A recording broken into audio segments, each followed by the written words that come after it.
Good morning दोस्तों, स्वागत है आपके अपने यूट्यूब चैनल नैतिक पथ क्लासेस पर। दोस्तों, ये जो इन्फॉर्मेशन है सीपीएलओ एलसी और जो आस्क हैं उनसे रिलेटेड इन्फॉर्मेशन है। और मैं कल पहली बार ऑफिस गया था, मेरा एलसी में सिलेक्शन हो रखा है। तो कैसा रहा वहाँ का ऑफिस का पहला दिन, वो हम आपसे इसमें डिस्कस करेंगे। और क्या काम हमसे करवाया गया था वो भी हम आपको बताएंगे। तो दोस्तों, जेड क्रीम से मैसेज आया था कि आपको फ्राइडे को 10 बजे ऑफिस पहुंचना है।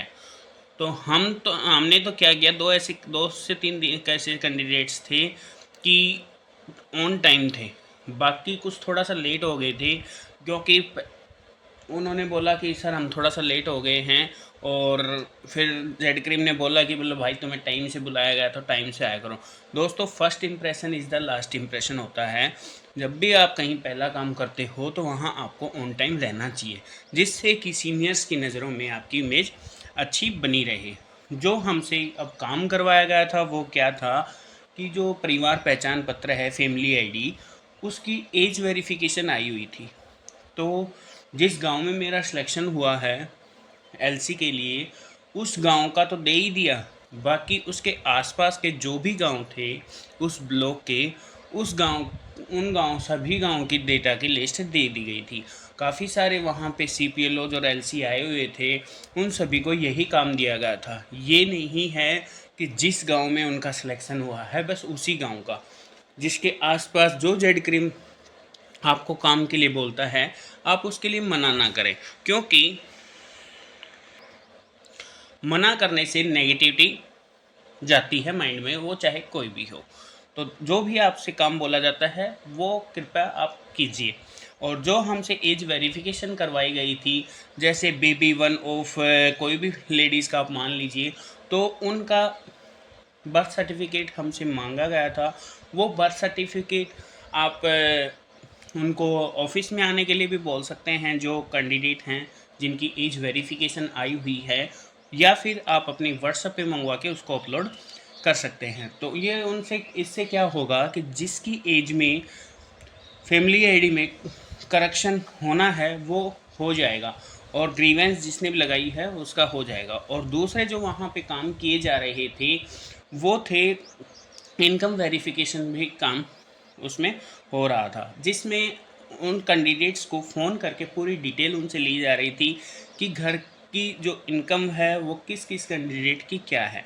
उसी अकॉर्डिंग जो डेटा वो फिल किया जाता है।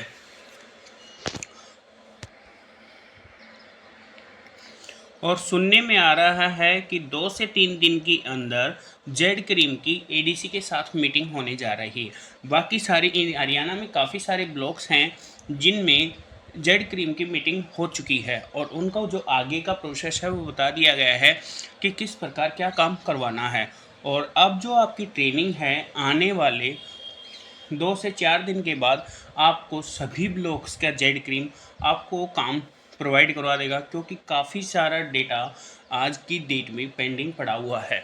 तो जो भी डेटा एंट्री ऑपरेटर से रिलेटेड डेटा पेंडिंग है तो वो काम आप लोगों से करवाया जाएगा।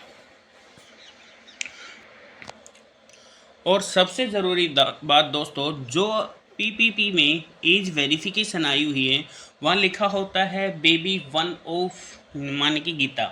तो गीता का पहला बच्चे की आप डेट ऑफ बर्थ उनसे मांगेंगे। अगर लिखा हुआ है बेबी टू ऑफ गीता तो आप सेकंड नंबर के बेबी का बर्थ सर्टिफिकेट मांगेंगे। और लिखा हुआ है कि बेबी थ्री ऑफ गीता तो आप गीता के तीसरे बच्चे का डेट ऑफ बर्थ मांगेंगे। ये हमने गीता को एग्जाम्पल के तौर पे लिया है। अगर वो बर्थ सर्टिफिकेट देने में असमर्थ हैं तो उनसे आप बोलिए कि आप एसएलसी यानी कि स्कूल लिविंग सर्टिफिकेट है वो आप करवा सकते हैं, या फिर आपके पास वोटर कार्ड होगा वो आप हमें दे सकते हैं। और चौथा जो ऑप्शन रहेगा, और जो वोटर कार्ड है दोस्तों वो 2017 से पहले का होना चाहिए, जो नया वाला आया हुआ है वो नहीं होना चाहिए। अगर जिन कैंडिडेट्स के पास अगर वो 2017 से पहले का नहीं है तो उनको आप सजेस्ट कीजिए कि आप एक बार इलेक्शन ऑफिस विजिट करिए, तो वहाँ से उनका जो सॉल्यूशन है वो हो जाएगा। अगर ये तीनों चीज़ फिर भी नहीं हैं तो आप क्या काम करेंगे, जो 10th की सर्टिफिकेट है वो उनको बोलिए, क्योंकि 10th की सर्टिफिकेट में डेट ऑफ बर्थ मेंशन होता है।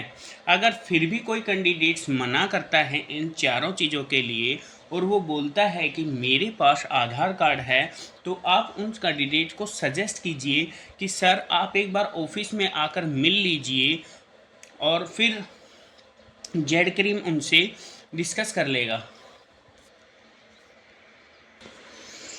और दोस्तों जब हम ब्लॉक में गए तो जो हमारे जेड क्रीम थे उनका जो बिहेव है बिल्कुल शांतिपूर्ण और बिल्कुल प्यार से बात करने का था, और जो भी काम दे रहे थे बिल्कुल प्यार से, ये नहीं है कि वो हम पर प्रेशर बना रहे थे। और दोस्तों एक इन्फॉर्मेशन और है कि जो आपकी परिवार पहचान पत्र है उसमें डुप्लीकेट नंबर आया हुआ है। डुप्लीकेट नंबर का मतलब है कि मान लो मेरी ही आईडी है और मेरे परिवार से कोई दूसरा कैंडिडेट भी फैमिली आईडी बनवा लेता है, और जो मेरी फैमिली आईडी में फ़ोन नंबर है और उसकी फैमिली आईडी में फ़ोन नंबर है, दोनों का अगर सेम है तो वो डुप्लीकेट शो करेगा। तो आप एक को सजेस्ट कीजिए कि आप एक चेंज करवा लीजिए, दो में से नंबर एक का चेंज करवा लीजिए। उससे होगा क्या कि वो दोनों हैं वो अलग रहेंगी। अगर आप अपडेट नहीं करवाएंगे दोनों में से किसी एक में से, तो दोनों मर्ज हो जाएंगी। तो दोस्तों ये थी आज की महत्वपूर्ण इन्फॉर्मेशन। अगर आपको ये वीडियो अच्छी लगी हो तो प्लीज़ चैनल को लाइक शेयर सब्सक्राइब कीजिएगा। थैंक यू दोस्तों।